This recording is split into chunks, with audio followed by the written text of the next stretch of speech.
શું તમે જાણો છો કે જો તમારું વજન 15 થી 20 કિલો વધારાનું છે તો એ તમારા શરીર પર શું અસર કરી શકે છે?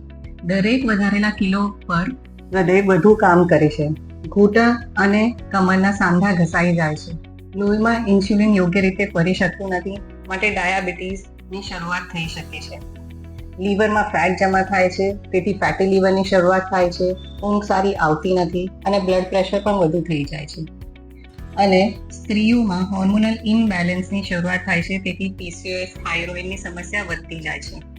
પુરુષોમાં ટેસ્ટોસ્ટેરોન ઘટે છે, માટે લો એનર્જી ફીલ થાય છે, થાક લાગી જાય છે, મન લાગતું નથી અને જેમ જેમ વજન વધતું જાય છે તેમ ચાલવાનું પણ મન થતું નથી.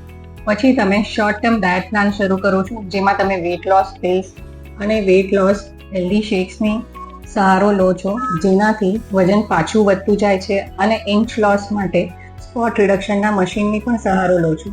પરંતુ આ બધાથી તમે કંટાળી જાઓ છો અને છેવટે વજન પાછું વધતું જાય છે.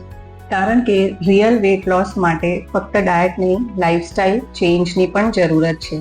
અને હકીકત એ છે કે વેટ લોસ માટે પિલ્સ કે હેલ્ધી શેક્સની જરૂરત નથી, પરંતુ સાચો આહાર, સારી ઊંઘ, stress free life, consistency, regular exercise અને સાચા ગાઈડન્સની જરૂરત છે.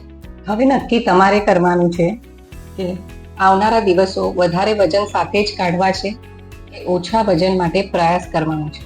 યાદ રાખજો, વજન ઘટાડવું એ ફક્ત દેખાવ માટે નથી, પરંતુ અંદરની તાકાત અને ઊર્જાને પાછી મેળવવા માટે છે.